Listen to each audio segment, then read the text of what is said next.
NBA superstars. The performance of the night last night belonged to Steph Curry. He and the Warriors were across the river here visiting the Nets. We'll take you to just under 3 minutes left in the first half. This is Curry. He's going to get a look on the wing. You know he's going to knock this down. Warriors were down by 22 at one point. Now they're down by 11. A few minutes later, Curry pulls up for another three in transition. Golden State now down just 8. Steph wasn't done. Take a listen to Ian Eagle on the Yes Network. Bounces Curry. Ridiculous! A cheat code! Steph Curry is not human. Absolutely unbelievable shot at the halftime buzzer. Steph Curry, potentially, as Ian said, not human. Warriors only down 5 at the half. Early third quarter, they're still down 5. Jimmy Butler finds Curry, drives and scores, and gets fouled. He'll make the free throw, obviously, to make it a 2-point game. Minute later, Warriors down 2. Curry's going to drive inside and lay it in. He's going to smile for the camera. The game is tied at 65. Under 7 minutes left of the game, Warriors up by 6. Guess who? It's Steph Curry weaving through traffic and hitting the reverse layup. That puts Golden State up by 8. Under 6 minutes to go now, Warriors up by 4. Curry's going to hit a 3 over 2 defenders, up to 31 points on the night. Warriors up by 7. Now just over a minute left, still up by 7. Curry gets open in the corner, buries the 3, says night-night.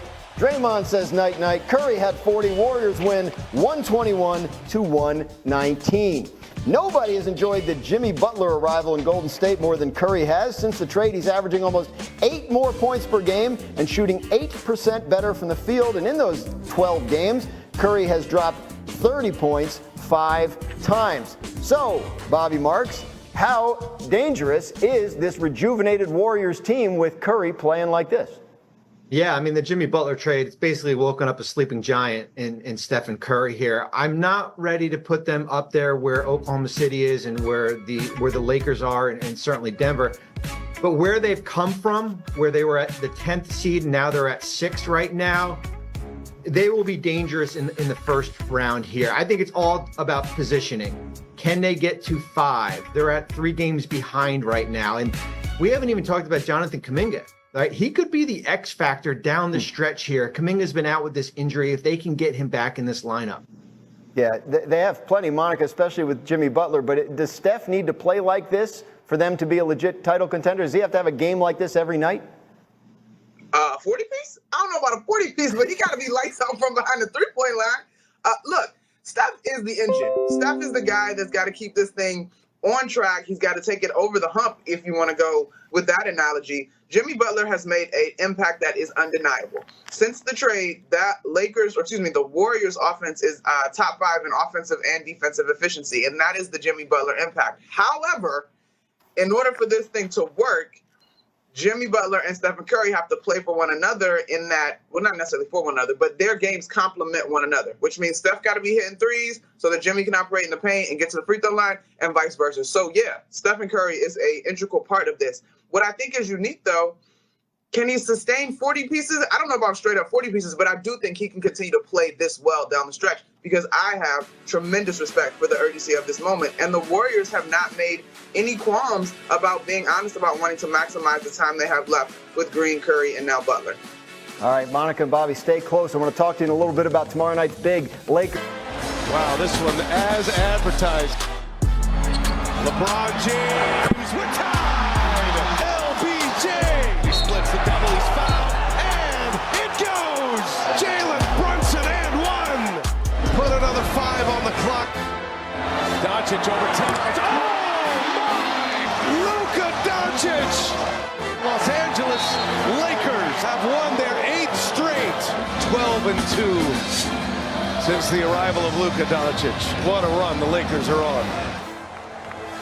What a night for the Lakers' 2 superstars. Luka had 32 points and 12 assists. LeBron had 31 points and 8 assists. They combined to score or assist on 96 of Los Angeles' 113 points. Second straight game in which Luka and LeBron have each had at least 30 points, 5 rebounds, and 5 assists. So things are going extremely well out there in Los Angeles. I wanted to bring the football guys in to help us talk more Lakers because everybody's got something to say on what the Lakers are doing. But I want to start with Monica. When you look at what's happened since the Luka trade, how has he kind of unlocked another gear for LeBron.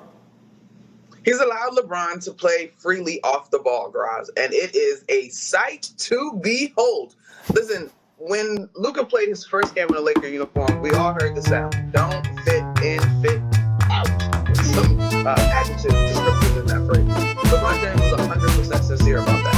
And I think for me, as the thing is continuing to unfold, I had so many questions about this defense. They have managed to scheme it in a beautiful way with their personnel. But the thing that should not go without being stated in this one is all of the years of experience for LeBron and the way that he's able to adapt as a leader in terms of what his group needs, whether it's encouraging Luka, encouraging Jackson Hayes, empowering Dalton Connect, who also hit big threes down the stretch in that ball game. And then obviously Gabe Vincent had a terrific game in the fourth quarter. I just think the leadership and experience piece of this between LeBron and between JJ Redick, it is such a unique situation. And you've got all of these young guys that are willing to support and a megastar in Luka Doncic.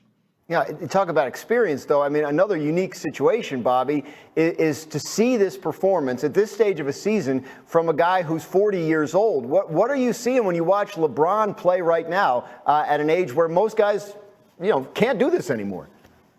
Dan, last night he played 44 minutes, and he was fresh in overtime here. Certainly made those two big baskets at the end of the fourth quarter, and I turned to a scout who's sitting next to me and says, does he have anything left in the tank? And you have to remember, he played primarily most of the game defending Karl Anthony Towns here, and it's remarkable what he's been able to do. I will throw a little bit of caution to the wind here. This schedule that this Lakers team is about to face, they're going to have 6 games in 8 nights, including 2 sets of back-to-backs, and I think that's going to be an interesting telltale as far as where LeBron is, certainly from a physicality standpoint, but it is remarkable as far as what he continues to do. And he's not just playing, he's certainly playing at an all-NBA level.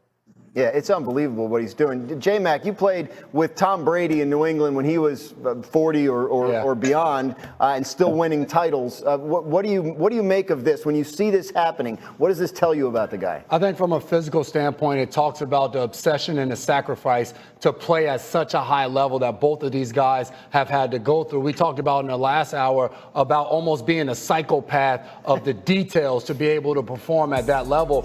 But I think another part of it is the mental aspect. I looked at Brady. You think about it, the COVID year, we're all in the locker room, and I'm 10 years younger than Tom Brady, and I can remember having to get tested every day, and we had a trailer in the back of the parking lot, and when you'd go in, you'd have to confirm your birth date. So I'm in there, and I'm 8/13/87, and then you hear the guy next to you, and he says the year 2000, and you realize how much older you are than the guys in the locker room. So for Brady and for LeBron, being able to continue to relate to these guys year in and year out, and being a leader in the locker room, like what are they talking to the younger guys about? LeBron's purchasing teams and doing crazy business deals, and you have guys that are 21 years old, 20 years old coming into the league. His son is on the team. Yeah, it's like, this is insane. Like, for real, like his son is, I mean, it's amazing.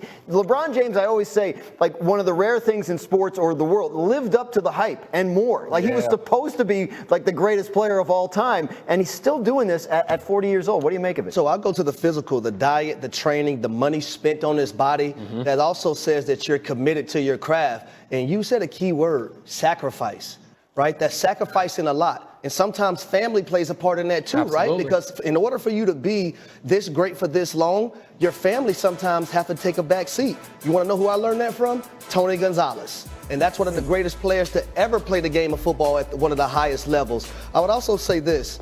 When you look at a guy like Tom Brady, the attention to detail at all times, the urge to want to win, the urge to want to be great. Deion Branch, who played with Tom Brady, was a Super Bowl MVP at one point.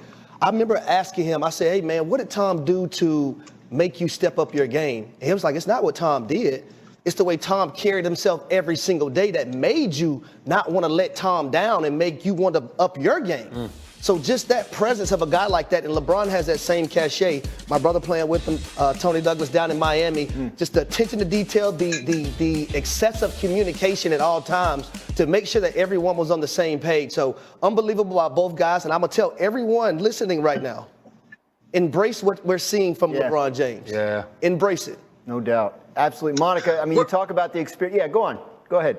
Well, I love what Harry said in terms of not wanting to let a guy down. And because I think particularly when you see Luka Doncic strap up and keep a guy in front of him in the fourth quarter in the overtime last night. Like, we know he is a tremendous competitor, and that side of the ball he's continued to grow on. But I think what Harry hit on in terms of not wanting to let LeBron down, the roster is so unique in that you've got a brilliant first-time head coach. You've got a bunch of guys that are in their 20-ish range, not super seasoned in the NBA, but I wouldn't call them rookies. And then you've got this superstar in Luka Doncic.